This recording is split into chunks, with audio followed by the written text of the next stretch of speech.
Viva, está com o Hora da Verdade. O nosso convidado é Pedro Reis, é economista, é coordenador do Movimento Acreditar, a plataforma do PSD de discussão política com a sociedade civil, a quem agradecemos ter aceitado o convite para aqui estar. Bem-vindo, eu sou a Susana Madureira Martins e comigo está a jornalista do Público, Helena Pereira. O cenário macroeconómico do PSD prevê um crescimento da economia de 3,5% até 2028. Esta é uma estimativa conservadora ou, se não houver sobressaltos até lá, o crescimento até pode vir a ser maior? Bom dia e obrigado pelo convite.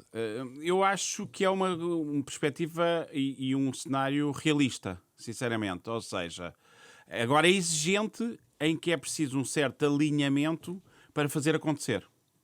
Ou seja, na prática, o que se pode dizer é, se compararmos com os últimos 20 anos, com médias abaixo de 1% de crescimento, pode parecer afoito o cenário. E eu considero que se nada de estrutural for mudado na economia portuguesa, de facto este cenário pode parecer algo otimista de quem veja de fora. Nomeadamente, tendo a percepção que ao longo deste tempo se vai absorvendo o efeito de inflação, que gera sempre os crescimentos mais artificiais.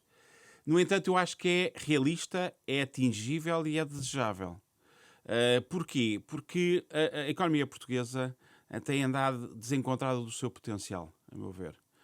De quem foi presidente da ICEP, de quem andou em muitas empresas exportadoras, de quem trabalhou também no setor financeiro.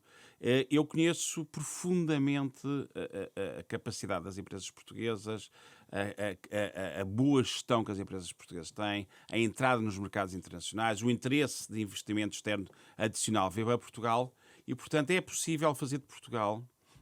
Quando nós procuramos um desiderato para o país, às vezes perguntamos qual é a visão para a economia portuguesa, eu às vezes resumo o aspecto redutor que os resumos têm num conceito. Eu acho que Portugal pode ser uma potência exportadora.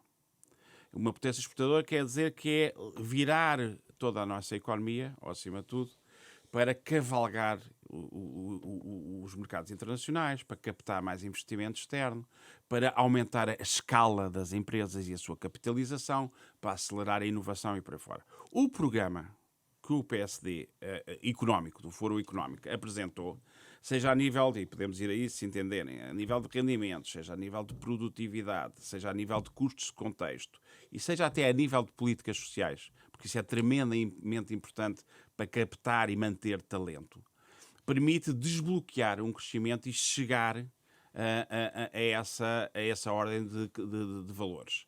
Assim, se liberte uma fiscalidade absolutamente esmagadora, que hoje em dia está instalada no modelo de sociedade e económico português. Assim se debele de vez o tema da burocracia. Assim se acarinha as nossas empresas, incluindo as grandes empresas. Há um anátema ainda em cima de Portugal, em Portugal. Não das pessoas que trabalham nas empresas, não das próprias empresas, mas às vezes no país político, na discussão pública, que no fundo vives a condicionar o sucesso. E em que setores da economia e empresas é que se deve apostar? O turismo não chega. Não.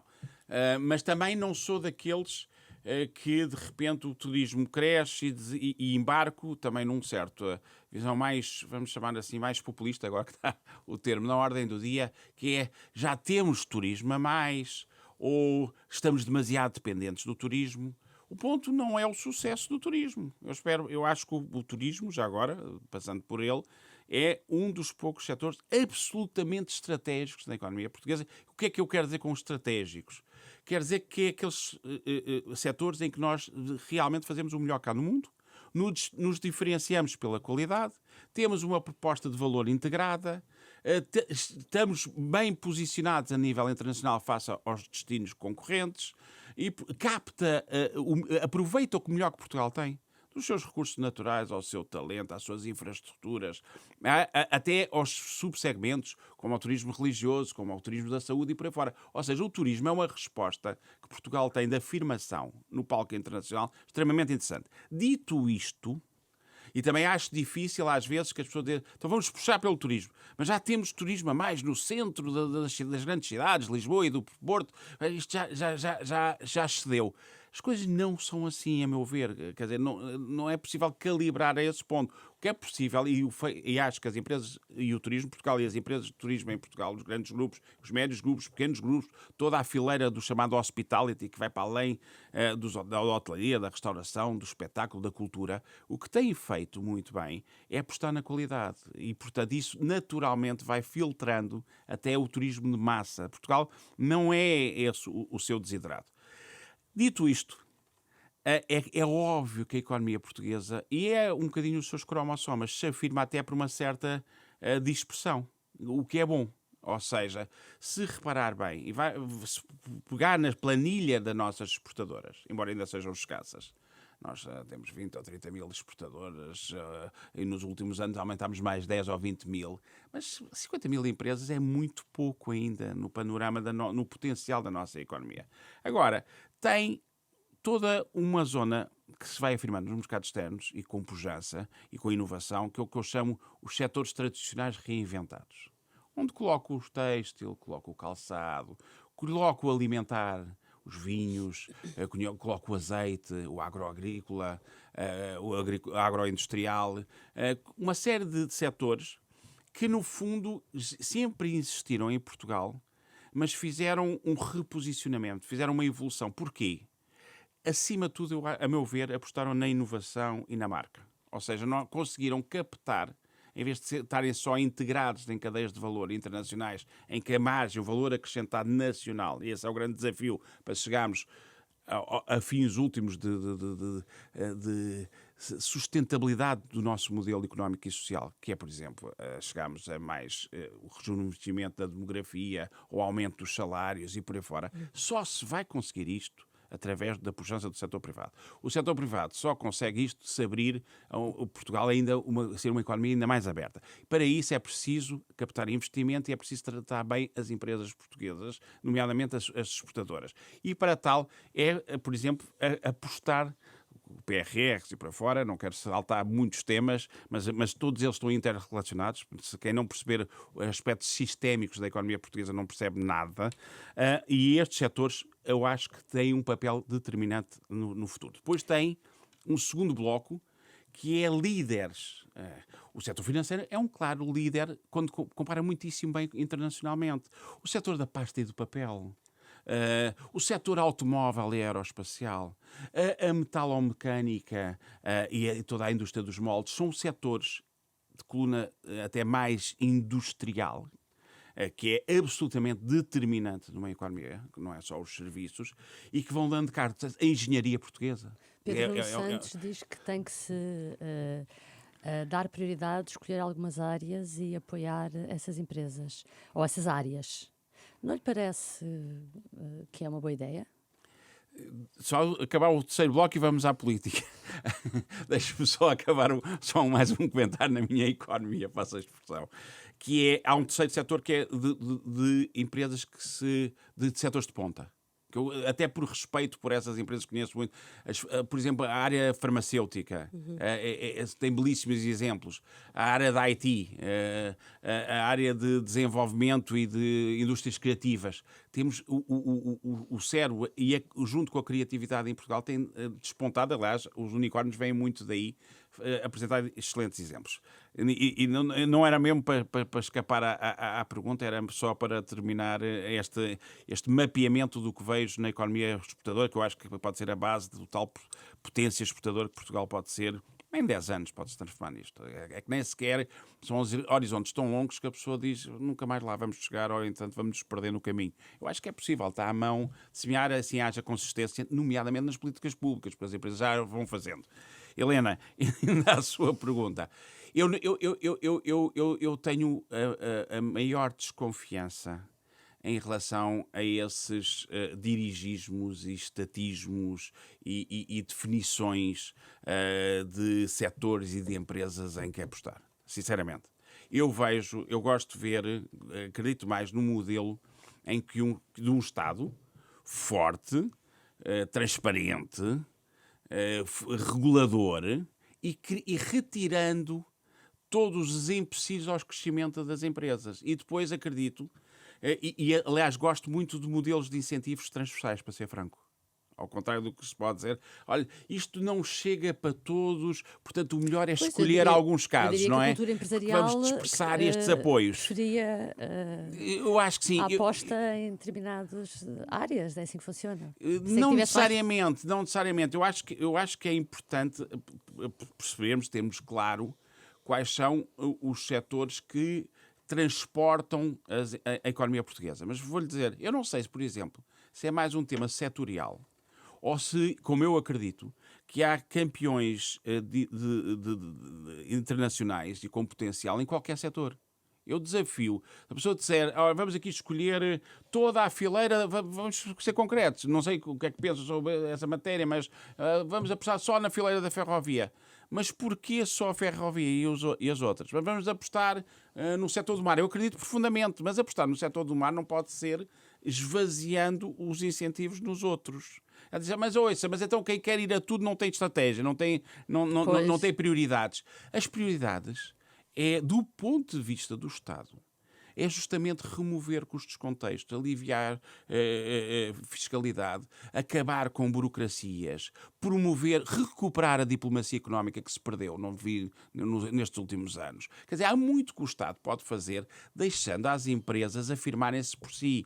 Eu tenho a maior dificuldade em subscrever esse modelo, o que é diferente de dizer que a economia portuguesa afirma-se por uns setores e a economia finlandesa por outros e Singapura por outros e os Estados Unidos por outros. Isso com certeza. Agora, se isso depois é para declinar escolhendo empresas e escolhendo setores, tenho mais dificuldade. Por exemplo, se quiser uma agenda para fomentar o crescimento económico sustentável, é apostar na escala. Sinceramente, nós precisamos de muito mais grandes empresas e as médias passarem a grandes. Porquê? Porque com a escala vem mais capacidade de atração de talento, vem mais capacidade de investigação e desenvolvimento, vem mais capacidade de parcerias, vem mais capacidade de abordar vários mercados externos ao mesmo tempo, vem mais capacidade de fomentar a proximidade entre a inovação e a investigação, entre a academia e o meio empresarial. A escala é uma grande chave para a internacionalização. A seu ver, Portugal não corre o risco de uma recessão? Como é que vê essa questão? Eu não acho... Bom, primeiro, funcionar num cenário central em que o mundo não se vai complicar, não é? Porque se o mundo se complicar, e infelizmente neste momento temos um panorama de alinhamento de focos de tensão muito complicados. Quer dizer, nós saímos... nunca tinha visto, não nos lembrávamos já, pelo menos na memória humana do atual, uma pandemia. Depois saímos de uma pandemia para as guerras e depois ainda levamos em cima com um desafio que já é clássico, mas não deixa de ser complexo e foi, apesar de tudo, relativamente bem debelado, que é o da inflação.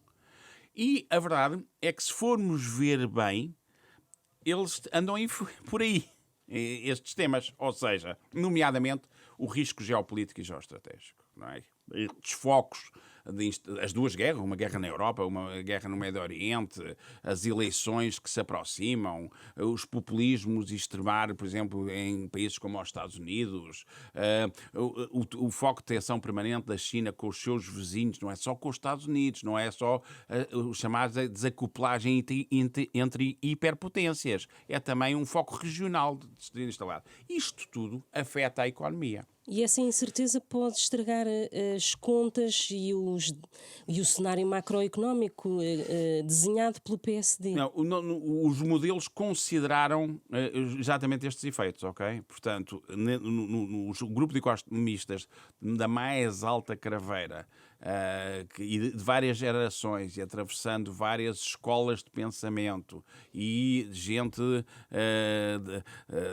da academia, gente que esteja no estrangeiro, gente que já cá, foram dezenas de economistas, eu acompanhei isso em proximidade, juntamente, obviamente, a começar pelo Luís Montenegro e com o António Leitão Amaro e com o Joaquim Miranda Sarmento. Tivemos a acompanhar muito próximo esse trabalho que foi feito, desembocou na semana passada até com a reunião com os economistas mais séniores pormenores e depois a apresentação do programa económico, e devo-lhe dizer que esses modelos foram considerados e foi feita a devida análise de sensibilidade das várias alterações dessas variáveis. Mas o que eu diria é que o ano de 24 é um ano ainda de transição. E o que nós acreditamos é que, apesar destes focos de instabilidade, apesar das punções inflacionistas que ainda existem, há condições para continuar a crescer. O problema não é tanto, embora com a honestidade intelectual temos sempre que considerar o cenário do mundo se complicar, mas não é o nosso cenário central, de todo. O ponto aqui, e já agora o parênteses, até porque, e viu-se isso com o Covid e reforçou-se isto agora com este momento mais de instabilidade geoestratégica e geopolítica, que é algo mudou para positivo nas economias em que, primeiro, os remédios, os instrumentos são colocados no terreno em alta velocidade. Foi decisivo no Covid para não rasgar o tecido empresarial. E o segundo aspecto é há uma tal escassez de talento que nós vamos vivendo ciclos, porventura ciclos mais curtos e menos cavados, mas sempre a garantir bons níveis de emprego. Eu acho que isso é absolutamente decisivo e ainda virá um dia a teoria económica, até lá vamos vivendo com a prática, e é uma belíssima prática, que anestesia os efeitos recessivos destes ciclos. Dito isto, o nosso cenário é justamente um cenário de que acreditamos que o crescimento é possível, é realista, as projeções que fizemos, se forem implementadas as tais reformas que propomos. E qual é o plano B do PSD no caso de haver uma recessão? O plano B é como se atalha às recessões.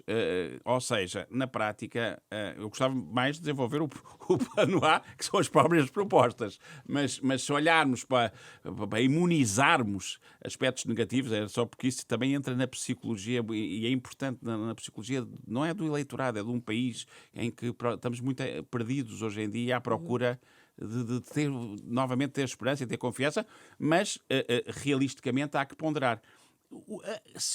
Havendo recessão, a nossa percepção é que justamente se, entretanto, fossem implementadas as nossas reformas, ou seja, num ciclo dos próximos 5 anos apareceu-lhe aí um fenómeno de recessão, nomeadamente fatores exógenos, que não sejam domináveis.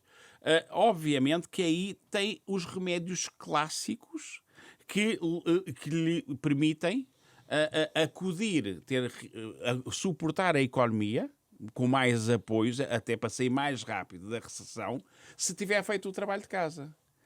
Ou seja,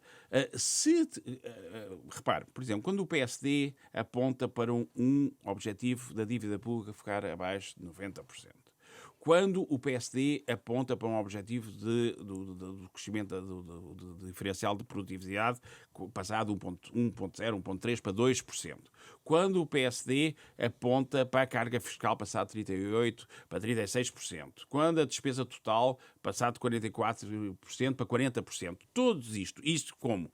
Reduzindo o IRS, nomeadamente os jovens, reduzindo o IRC, reduzindo o IMT para os mais jovens, o IRS negativo e por aí fora, e atuando na concorrência dos reguladores, nas burocracias que já falei, por exemplo, aquelas garantias que se propõem ali a nível do Banco Português de Fomento, de portfólio para acorrer a financiamento e promover fusões e aquisições também para PMEs e com isso fazer o chamado buy and build e depois, consolidação e depois a internacionalização.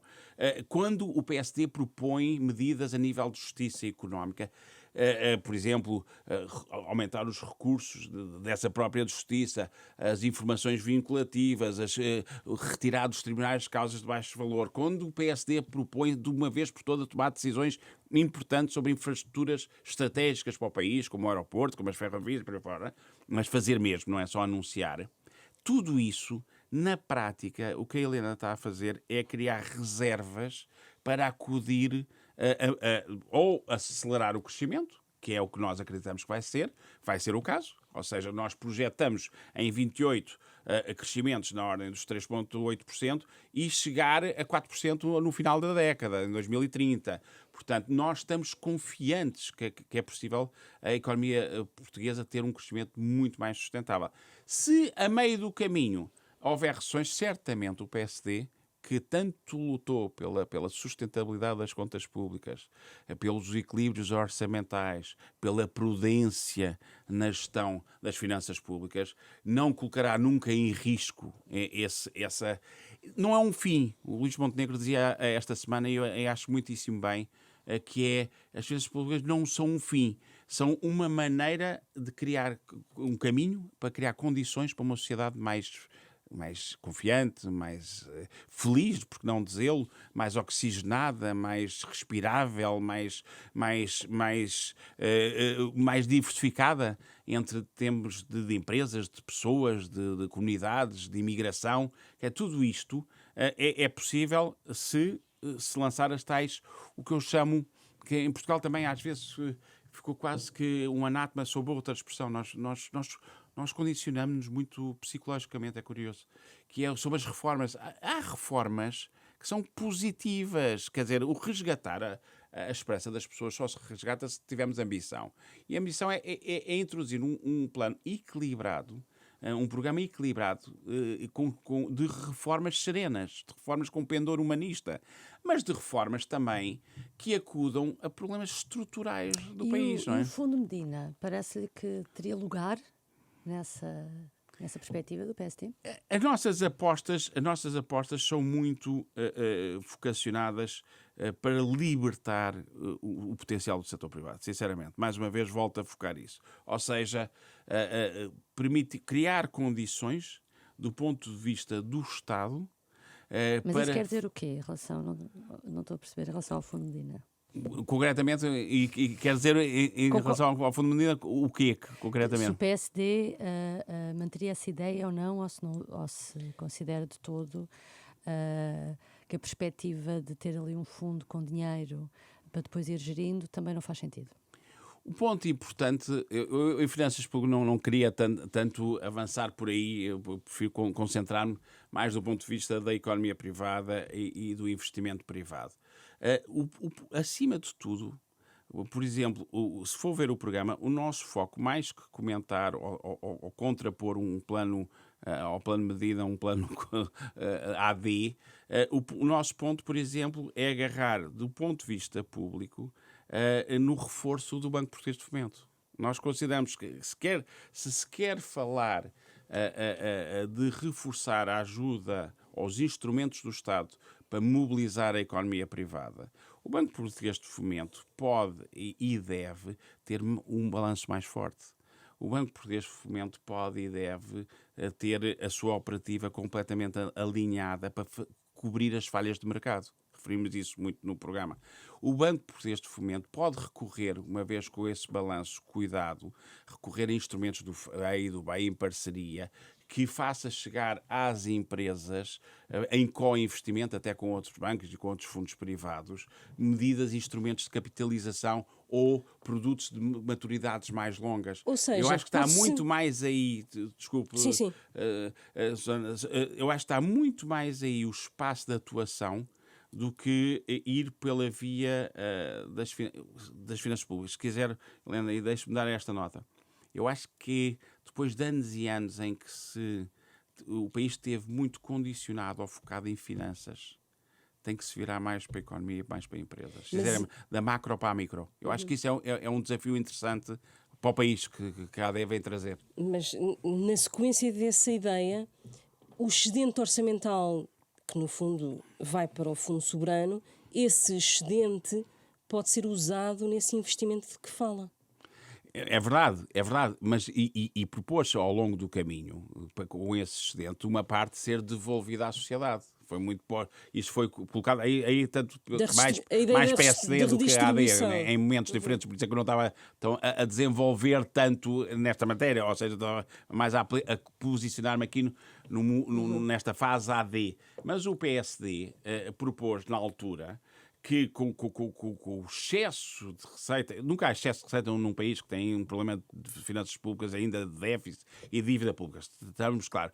Mas há uma parte que podia ter sido aplicado com o bónus que a inflação trouxe ao Estado, que não tinha capturado todo esse excesso para colocar em fundos de capitalização futura ou de almofadas, mas também imediatamente teria sido importante em 23, em que muita gente começou a passar mal, muita gente foi, no fundo, esmagada. Se nós formos ver bem em Portugal, o que é que aconteceu? Houve uma série de aumento de custos, não tem nada a ver, não estou a dizer que tem a ver com o governo, tem a ver das situações. O aumento do custo da gasolina, o aumento dos juros do crédito à habitação, o aumento das despesas no supermercado, e os salários não subiram ainda em termos materiais, de forma crítica. O que aconteceu? Houve um esmagamento do rendimento disponível das pessoas. Teria sido importante, num ano em que houve esse reforço de receita fiscal, mais que alocar a fundos para investimento no futuro, não estou a dizer que não tenham bem calibrados, que não seja um aspecto a ponderar, mas que tivesse imediatamente devolvido algo através do alívio fiscal no próprio ano, naqueles anos em que, de 22 e 23 do pós-Covid. Sinceramente, acho que era um espaço, foi uma oportunidade perdida, de certa maneira, a meu ver, também de dar uma nota mais de sensibilidade social, o que é curioso, que não tenha havido isso. É bom haver um excedente orçamental. Numa fase. O excedente orçamental é sempre saudável, não é? Nós temos um problema de fundo na economia portuguesa, no país, que é o excesso de dívida e falta de produtividade e limitação de escala. Este triângulo tem que ser quebrado se nós queremos libertar potencial de crescimento, sinceramente.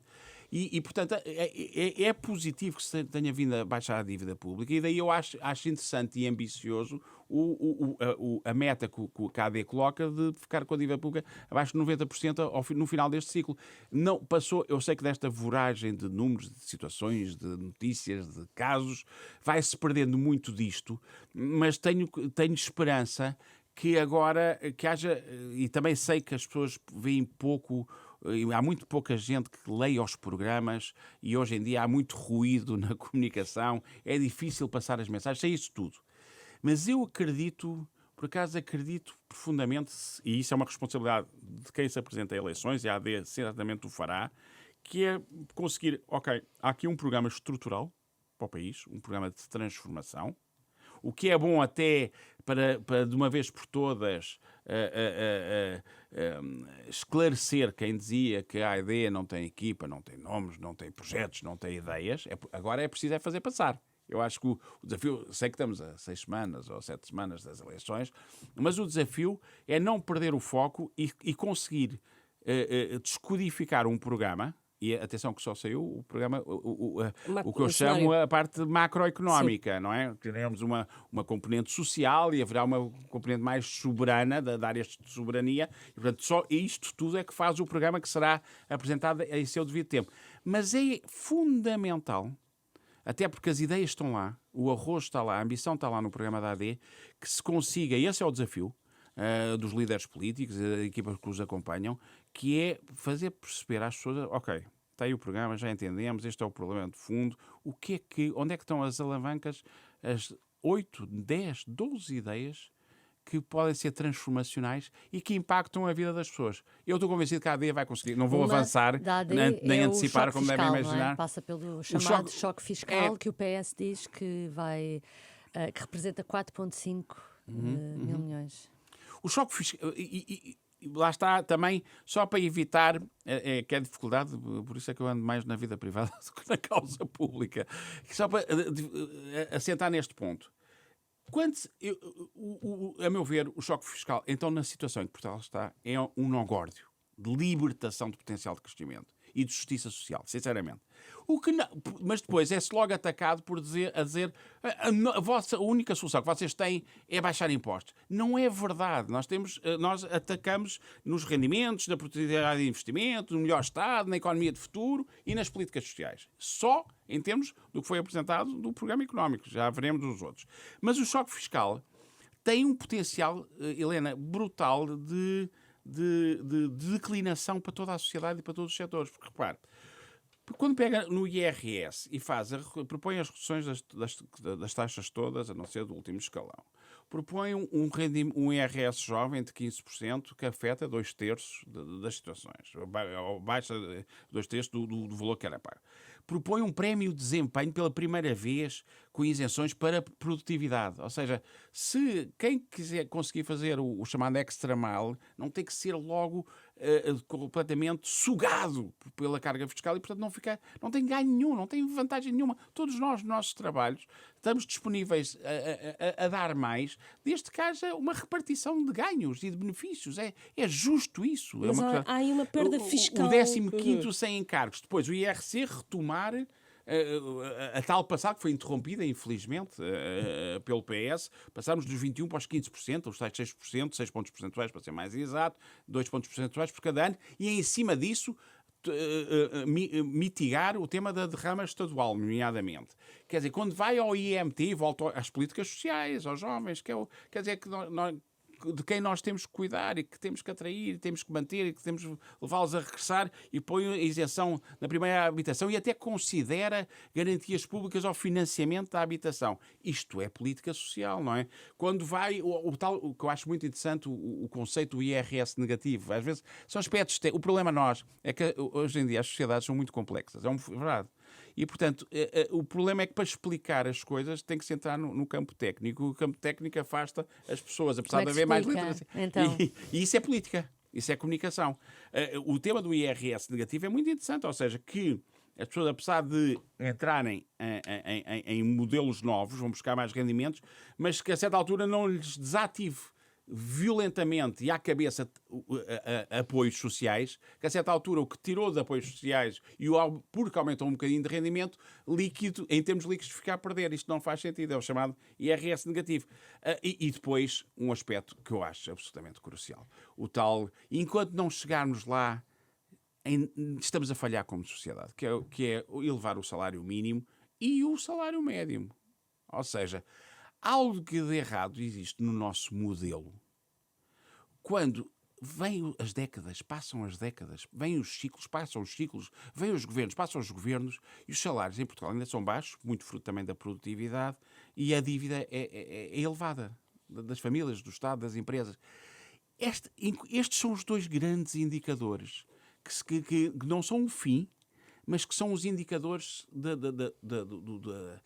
da saúde de uma sociedade e de uma economia. E apostar menos em apoios sociais, ou seja, reduzir impostos e apostar menos em apoios sociais? Não, eu acho que Portugal não está preparado. Isso tem a ver com, exatamente, nós temos uma sociedade envelhecida e que estão...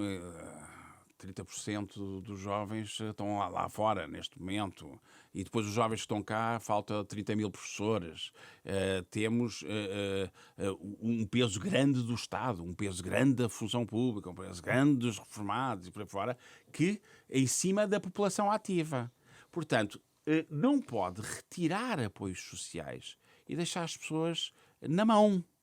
O caminho que a AD preconiza é ao contrário, não é? É criar condições às empresas privadas para crescerem, para gerarem riqueza. Eu não conheço nenhum país que se afirme e que cresça e que tenha futuro e que tenha esperança e que seja saudável e que seja sustentável, que não seja pela aposta no crescimento económico. E o crescimento económico é tratando bem o setor privado. Não vejo outro modelo, sinceramente, que tenha vingado. Portanto, e nesse momento, inclusivamente, quando há estudos que lhe fazem a correlação entre a baixa da carga fiscal e o relançamento do crescimento, e o Estado acaba por ir buscar a mais, uma base até mais, uma base fiscal maior, que acaba por ir buscar mais receita em volume, não penalizando cada um dos agentes.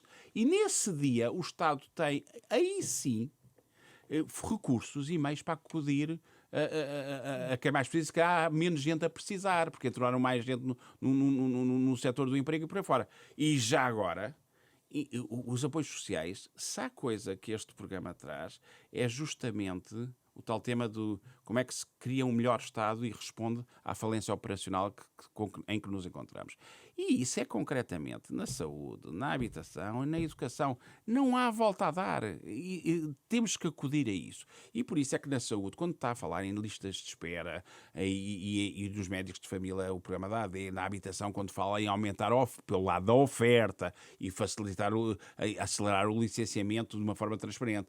Na educação, quando quer acudir ao número de professores, mas também à exigência na avaliação, senão vamos perder o comboio mundial, não é sequer europeu, na prática. E quando está a trazer para a solução a articulação entre o setor público, o setor privado e o terceiro setor, o setor social, no fundo o que está é focado no nível de serviço, na eficiência, na resposta às pessoas e nomeadamente àqueles que mais precisam, porque os outros fazem o seguro privado, põem as crianças nos colégios privados ou mandam-nos lá para fora.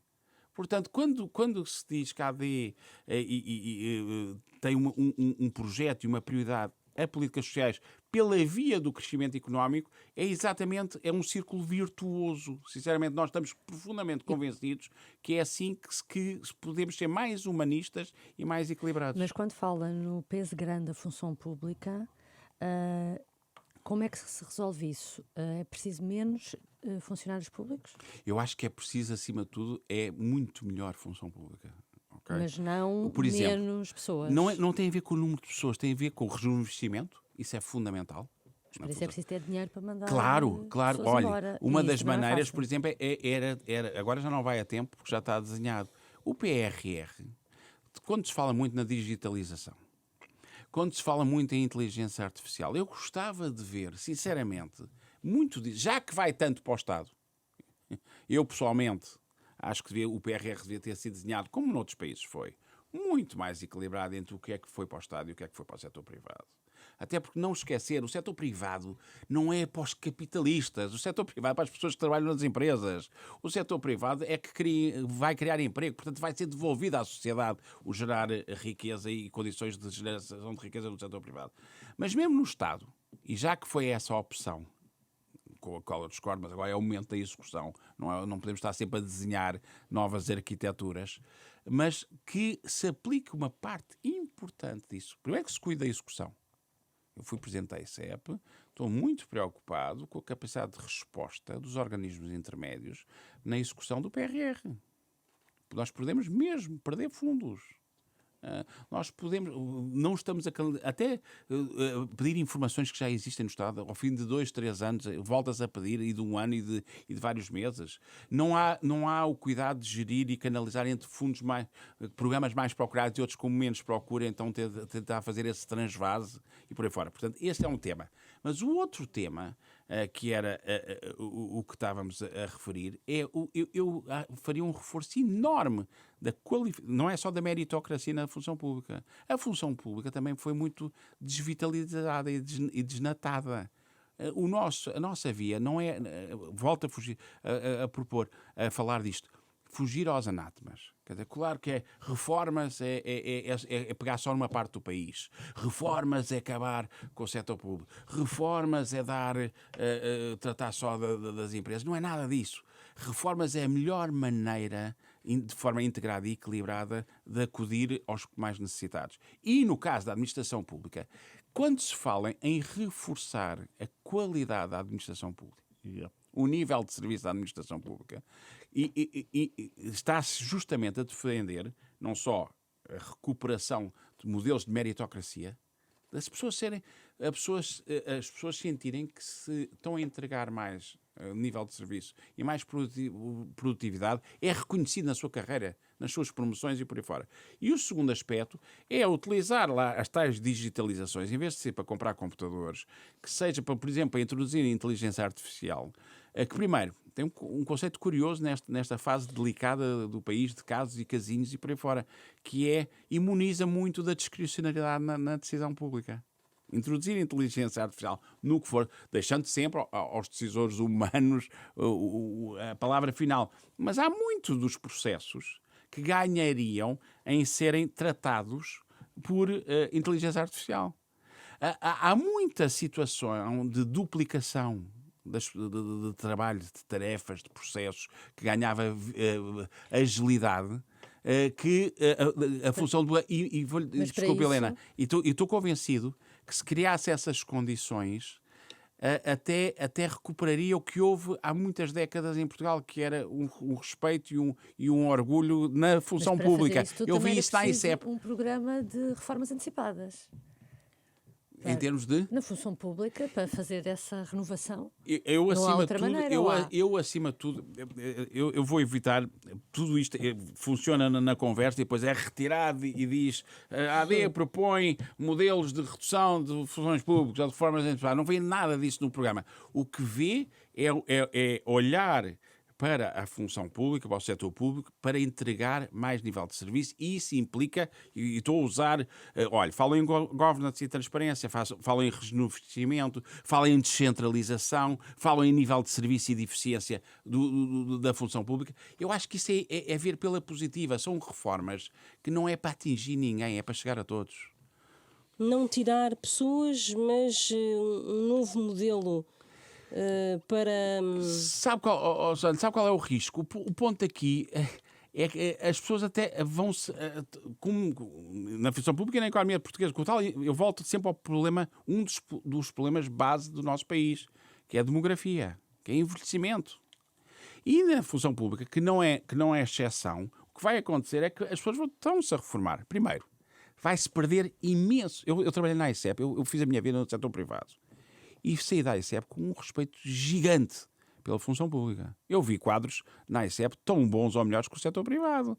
Eu vi capacidade de entrega, eu vi até capacidade de sacrifício, numa fase dificílima. Eu estive na ICEP durante a intervenção da Troika, em que nós não tínhamos nada para dar, a não ser pedir para ajudarem-nos a ajudar o país. E devo-lhe dizer que fiquei com uma admiração gigante pela função pública. Portanto, vi lá gente do melhor. O problema é recrutar... Ora bem, é exatamente isso. Ou seja, a parte da reciclagem, o problema é que vai ter, até com a média de idades que hoje em dia existe na função pública, e em Portugal também, mas em Portugal na função pública, há um processo de reformas já em curso, não é preciso antecipá-las. Agora, o nosso problema como país, e cada vez que muitas dessas gente... É preciso recrutar e pagar melhor na administração pública. Muita desta gente que se reforma leva com ela um capital brutal profissional, de conhecimento. E nós não estamos a atrair gente nova porque o setor público paga mal, ou as carreiras são longas e por aí fora. Isto tem que ser pensado. Quer dizer, nós avançamos em conjunto ou achamos que promovemos clivagens e deixamos uns para trás, não funciona. Principalmente não funciona num país pequeno como o Portugal. Há pouco falava Portugal, também em termos relativos, da saúde, grande em termos de história. O que é que o PSD faria? E de futuro. Há pouco falava da saúde, o que é que o PSD faria à direção executiva do SNS? Seria para manter? Não sou a pessoa indicada, para lhe dizer isso. Mas com certeza, e já agora comentando em termos da AD, não só do PSD, porque acho que há aqui um movimento que se complementa e se reforça com os vários partidos. Mas, Helena, tem-se dito que primeiro, é preciso muito melhor gestão também no setor da saúde. Mas o diretor executivo do SNS é precisamente um gestor, não é? Não estou a dizer que não. Eu não sou a pessoa indicada para me pronunciar. Tenho até uma belíssima impressão da pessoa, mas não posso falar pela AD. Posso falar sobre a AD, não posso falar pela AD, e muito menos numa área que não é a minha. O que eu digo é, eu gosto e vejo como português, como contribuinte e como utente, acho que a AD está a apontar bem. Quer dizer, quando está a dizer, tragam, não chega de anátemas em cima do setor privado, que pode dar um contributo brutal na saúde. Está a falar do regresso das PPPs, por exemplo, na saúde. Também. O regresso das PPPs, o envolver o setor privado e o setor social, ter programas concretos, calendarizados, quantificados, para diminuir, se não acabar em certo tempo e em certo modelo com as listas de espera, reforçar os médicos de família. Isso tudo é gestão. No fim do dia, passa por boa gestão. Portanto, sinceramente, eu não quero... porque realmente, em Portugal, há muita gente a falar do que não sabe. Eu procuro não cair esse erro, tenho outros defeitos. Portanto, não conheço o setor em profundidade. O que vejo é que gosto de ver um programa da AD que se propõe a melhor maneira justamente de acudir, salvar, reforçar o Sistema Nacional de Saúde é integrar todos os que, e são poucos, com o envelhecimento da população, com as exigências técnicas que hoje em dia existem de tecnologia, com as pessoas a viverem até mais tarde, todos os players que nós temos são poucos para o que vamos precisar. Não é um risco o discurso político do regresso às PPPs, porque é um trauma que ficou no país, as parcerias público-privadas, não é? Aquelas parcerias público-privadas. Eu, por acaso, sinceramente, pessoalmente, acho que há que separar, justamente. Às vezes, em Portugal, infantiliza-se a discussão. Não é o caso. Estou a dizer, as pessoas dizem, PPPs deu situações opacas ou pouco transparentes. E, portanto, acabe-se com as PPPs. O problema não é o modelo das PPPs. O modelo conceito. Qual é o problema? O modelo é o abuso. O modelo conceito. Por parte de quem? Pelos agentes políticos. O modelo conceptual das PPPs. Helena, então? o modelo conceptual das PPPs faz sentido. Ou seja, o encontro de recursos públicos e recursos privados. O melhor da boa gestão que se vai buscar. Encontrar um encontro intergerações de orçamentos que promover a oferta, reforçar a oferta, mesmo enquanto o Estado ainda não consegue investir por completo. Mas explique melhor, e, portanto, antecipar no tema. Acho que os PPPs, claramente, o fim das PPPs da saúde, da maneira como eu o vejo, há os PPPs lá atrás. As PPPs que deram os escândalos e de infraestruturas e por aí fora. E depois há estas PPPs da saúde que eu, como vejo, teve uma agenda claramente ideológica. Quer dizer, não percebo se os utilizadores daquelas PPPs diziam que estavam a funcionar lindamente. Se os indicadores de comparabilidade, de gestão, de nível de serviço, de eficiência, de tempo de resposta, de custo e para fora, eram melhores em muita coisa das soluções clássicas. Se os médicos que lá trabalhavam e os enfermeiros e os auxiliares gostavam de lá estar. Se as populações estavam contentes com a oferta, eu reinverto a pergunta. Então, qual foi o argumento para acabar com as PPPs? Eu só vejo uma. Foi o ataque que se fez, a carga ideológica, a agenda da geringonça para acabar com tudo que cheirasse a privado. É assim que eu vejo. E, portanto, seja as PPPs do passado em que tiveram casos judiciais, sejam estas PPPs que eu acho que tiveram uma carga ideológica para serem terminadas sem razão, já para não dizer antes do tempo, que eu acho que não deviam ter sido, se for bem explicado ao país, eu acho que não tem que vir com essa tal carga, com essa negatividade à cabeça. Quer dizer, o ponto aqui é encontrar parcerias de forma transparente, ou seja, e pôr isto na discussão pública, como se faz em muitos países lá fora. Quer dizer assim, as PPPs são uma solução para acelerar os déficits brutais estruturais que Portugal tem em termos de saúde, de educação, de habitação. É possível levar a muitos pontos. Então, e aí como é que nós asseguramos que o bem público está salvaguardado, que o Estado tem uma palavra a dizer, seja no lançamento, seja nos benefícios, seja nos preços que vai pagar, seja no resgate das PPPs, se for caso disso, e como é que temos a certeza que estamos alinhados o interesse do setor privado sem o que não há co-investimento. E no fim, o que é mais importante? É o utilizador. É o contribuinte, é o cidadão, E isto é possível, e eu acho, por acaso, mesmo. Portugal tem um problema, volto a dizer, acoplado entre dívida e de capital. Nós não temos riqueza suficiente. Portanto, as PPPs é uma maneira da discussão estar a ser infantilizada, mas, por exemplo... Não, quando se levanta o tema das PPPs, é um caso desse. E há muitos outros, não é? Sim. Eu estava a pensar na questão... A AD acusa o PS acusa a AD de querer privatizar tudo, e a AD acusa Pedro Nuno Santos de ser um estatizante e querer nacionalizar tudo. Certo. E, portanto, também aqui o que eu quero dizer também há alguma culpa da AD neste tipo de... quando põe a discussão nestes termos, não é? Sim, eu sinceramente, eu não sou nada clubístico nesse tipo de discussão. Agora... não é a AD que acusa Pedro Nuno Santos de ser estatizante. O que eu tenho visto é Pedro Nuno Santos que diz não, eu quero um papel preponderante do Estado, eu quero a intervenção do Estado nos vários setores, eu quero políticas definidas pelo Estado, quero um Estado mais forte, eu quero... Quer dizer, é ele, o programa de Pedro Nuno Santos, pelo que eu tenho ouvido, ele, convictamente, ainda bem que é assim, porque isso só torna mais claro o contraste. Então, do lado do PSD também é assumido que quer mais Mas setor privado, como dizia há pouco, não é? Uma com coisa certeza que a AD acredita profundamente no virtuosismo do setor privado e na importância de atrair investimento privado estrangeiro e português para fazer crescer a economia e chegar a quem mais precisa. Não tenha dúvidas nenhumas. Isso é um contraste com que a AD, do meu ponto de vista, vive bem. Mas a infantilização não era nesse sentido.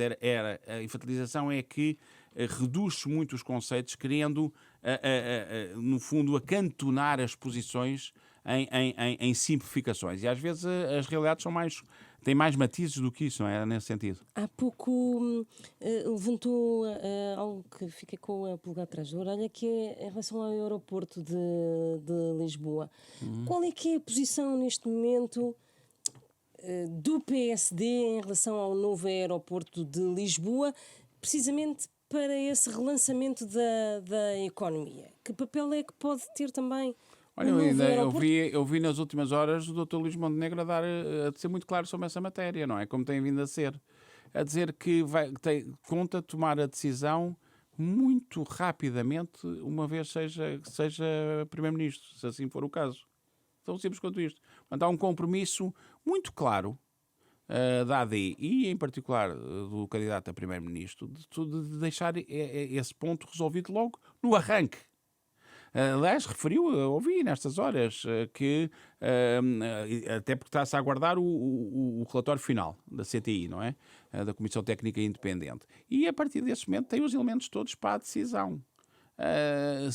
E o compromisso não sei se terá, há umas medidas que anunciou aí bem, até na convenção que fizemos, que são tomadas nos primeiros 60 dias, não ouvi em relação ao aeroporto, mas ouvi-lhe já muitas vezes e de uma maneira muito clara a assumir o compromisso de tomar a decisão.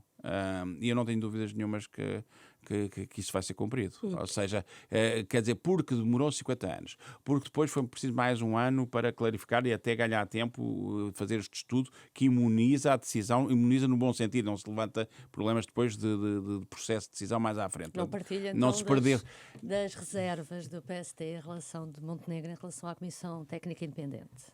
Eu, acima de tudo, mais do que isso, acho que este momento é um momento... Acha que deve aproveitar esse trabalho? Claramente. Quem sou eu? Quando o Luís Montenegro diz nós recebendo o relatório, estamos prontos a tomar a decisão, estamos já para além da fase das dúvidas, não é? Estamos felizmente pelo país a chegar ao momento da decisão. E se há coisa que eu tenho visto no Dr. Luís Montenegro é a capacidade de decidir. Ele não tem medo da decisão. Portanto, acredito, por estas razões todas e pelo compromisso público que já assumiu, que essa vai ser uma das decisões que irá tomar enquanto Primeiro-Ministro, logo à cabeça. E o melhor era seguir as indicações que surgirem no relatório ou assumir uma outra opção que pode ser, por exemplo, Santarém, a opção pela qual Luís Montenegro se vinha batendo antes de tudo isto começar, não é? Eu não quer que eu faça de Primeiro-Ministro. Então, que lhe diga como é que se diria. Mas, depois de tudo aquilo que disse em relação ao setor privado, se for o setor privado a avançar para o aeroporto... Como deve imaginar, não vou comentar nesta fase de sensibilidade do tema e de importância do tema. Vou-me pronunciar em relação a uma solução ou outra, ou porque uma tem mais umas características do que outra, que não entra isso. Acho que está... Primeiro, acho estratégico a decisão por todas as razões do novo aeroporto. Inclusivamente, não percebo como é que, por exemplo, se pode avançar num dossiê como a TAP se não tiver o aeroporto clarificado. Parece-me, não é? Porque os potenciais investidores na TAP precisam de saber qual é o modelo de infraestruturas aeroportuárias que o país tem. Pronto, é um pormenor. Portanto, às vezes estas coisas não têm uma sequência lógica e natural. Segundo aspecto, gosto muito de ver um consenso gigante no país atravessa, nomeadamente entre os grandes partidos, que chegou o momento da decisão. Terceiro, acho muito interessante e até devia ser replicado para o futuro, no momento em que o país precisa as instituições precisam recuperar a credibilidade, que se tenha feito um trabalho técnico, frio, objetivo, quantificado, de base. Acho muito interessante. Proposto, aliás, tanto quanto sei, muito do modelo e da operativa proposta pelo PSD, pelo Dr. Luís Montenegro, e que o Dr. António Costa aceitou, tanto quanto sei. Mas acho muito bem. Aliás, acho que é a replicar em futuras grandes infraestruturas ou grandes investimentos para o país. Terceiro ou quarto, já me perdi. Último aspecto. Há aí um momento que cabe aos decisores políticos. Ou seja, tem um relatório, e isto é válido para muita coisa, e não se pode perder nem ter medo da decisão.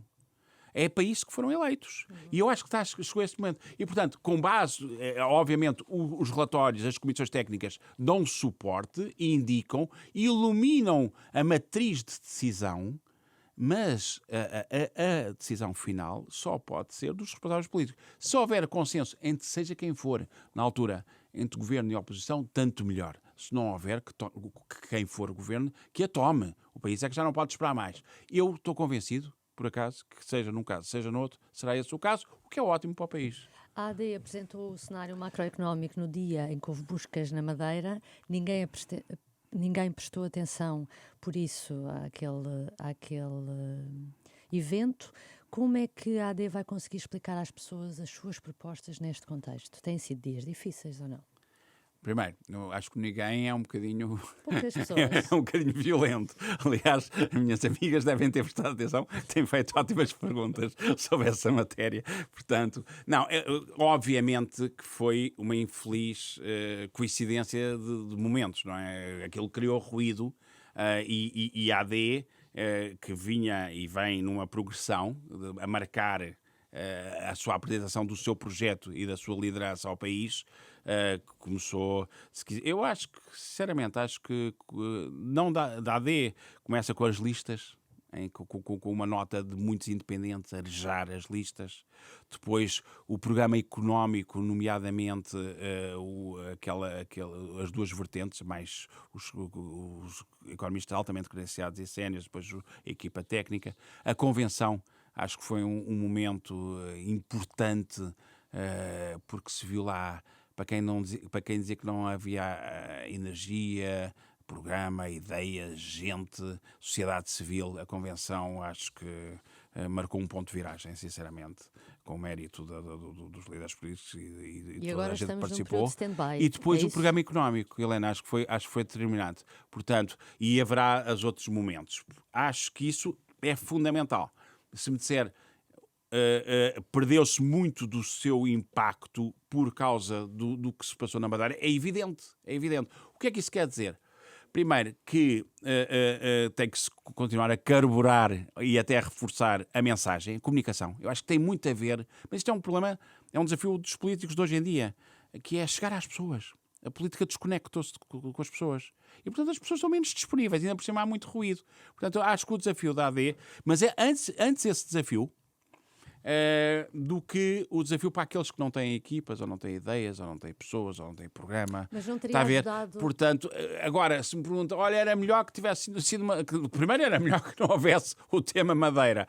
Mas havendo que, em termos do programa, que é do lado onde eu estou, sou um dos 4 coordenadores do programa pelo lado do PSD, em conjunto com o António Leitão Amaro, com o Joaquim Miranda Sarmento, com o Pedro Duarte, temos vindo a coordenar e agora alargado às equipas dos outros partidos. E, portanto, estamos a trabalhar nisto.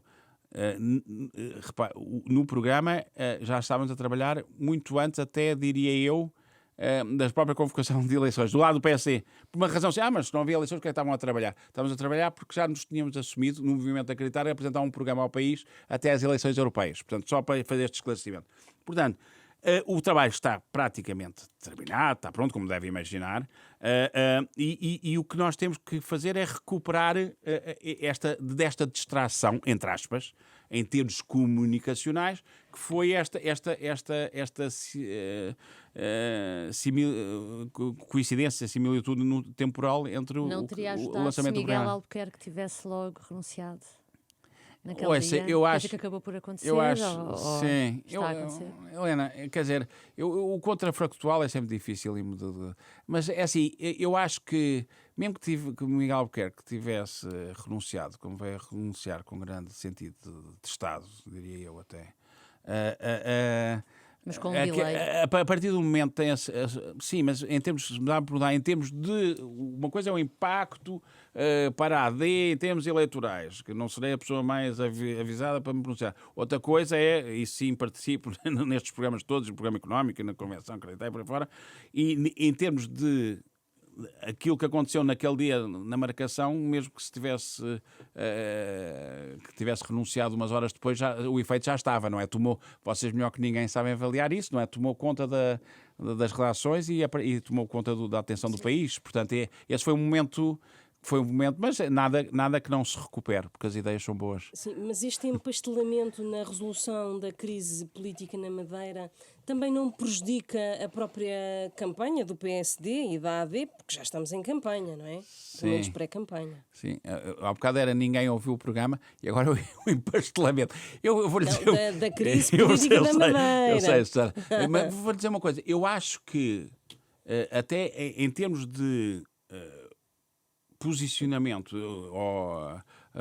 por exemplo, de tomada de posição do Miguel Albuquerque, eu até acho que foi relativamente rápido. Sinceramente. Ou seja, em termos e é o tempo que ele entendeu, é uma decisão pessoal e é respeitável e por aí fora. E foi o Dr. Luís Montenegro também já o disse publicamente, que foi acompanhando em termos próximos, mas respeitando a autonomia. Mas, sinceramente, não é tanto. Nesse sentido, acho que as coisas, acho que começou na quarta-feira e teve desenvolvimentos no fim de semana. Espero não estar aqui a perder nos dias. Mas Foi uma semana. Não chegou uma semana, não é? A semana costuma ter 7 dias. Esta foram 3 dias, mas pronto. É a tal semana nova de 3 ou 4 dias de trabalho que se quer avançar. Hoje é quarta. Está bem, mas não foi hoje resolvido, já foi resolvido há uns dias. Não é? A renúncia do Miguel Albuquerque, penso é isso que está a falar, não é? Sim. Pronto. E nesse aspecto, eu acho que até andou com alguma velocidade. O ponto é, se me pergunta, mas com toda a honestidade, talvez eu seja demasiado independente nestas coisas e portanto, comento não pensando qual é o impacto que tem em certas agendas. Não, eu acho que introduziu o ruído, introduziu com certeza. Ainda implica um esforço maior da AD para ventilar as suas ideias, fazer chegar, recolocar a discussão pública nestes temas programáticos. Claro que sim, é crítico as pessoas, porque o que é que as pessoas vão decidir? No fim do dia, vão decidir quem é que querem para Primeiro-Ministro. Se é Pedro Nuno Santos ou Luís Montenegro, independentemente das outras soluções todas, dos cenários todos, dos híbridos, ganha o bloco, ganha o outro bloco, fica à frente, não fica à frente, o que é que tira de consequências, sinceramente. Há uma decisão que ninguém acho que contesta, que é o que vai, acima de tudo, sair de dia 10 de março é quem é que os portugueses querem para Primeiro-Ministro. A questão é E nesse que sentido, claro, mas ainda bem que tu connosco, não mas, fomos nós. Susana, mas a maioria que vem daí tem muito a ver com a confiança, e eu acho que o Luís Montenegro vai ainda surpreender mais os portugueses à medida que se for dando ainda a conhecer mais, de alguém que o conhece há muitos anos e que veja a consistência com que se prepara, a coragem que tem para assumir as decisões, a preparação de fundo que tem para ser Primeiro-Ministro. Mas isto sou eu. E os portugueses vai ser decisivo, independente do documento do programa, que me parece que está muito forte, muito robusto e vai surpreender ainda mais pela positiva à medida que for saindo, da equipa da gente que vai vendo já, muito válida, à volta de Luís Montenegro, que viu desde sempre, não é? Gente como da craveira de um Paulo Rangel, de um Miguel Pinto Luz, de um António Leitão Amaro, de um Pedro Duarte, de uma Margarida Balseiro Lopes, de uma Inês Palma Ramalho e certamente de um Joaquim Miranda Sarmento, mais os que se juntaram, e a convenção foi um bom sinal disso, mais os que, olha, o CDS, um partido tradicional de altíssimos quadros altamente qualificados. Portanto, isto, mas no fim do dia vai ter que decidir, os portugueses vão decidir quem querem para Primeiro-Ministro.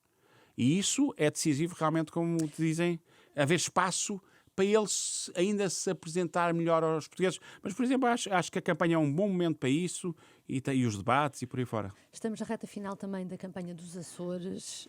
As eleições são domingo. E o PSD dos Açores prepara-se para fazer um novo acordo com o Chega, se não tiver a maioria absoluta, como as sondagens indicam. Aliás, as sondagens indicam que não sabe quem vai ganhar as eleições, PS, PSD. Mas o que eu lhe pergunto é, por que razão é que o Chega dos Açores é bom para o PSD? E os outros não, Helena, na Madeira e no continente não. Eu mais afastado destas tricas políticas. O PSD prepara-se para fazer uma coligação com o Chega. Ele disse isso ou não? É que eu não... Não disse, porque ele admite. É que eu não vi isso. Ok, pronto. Só para... Já tive várias oportunidades de dizer que não quer certo. E nunca disse. Mas que é diferente. Estou só a dizer de alguém que não está no dia-a-dia disso.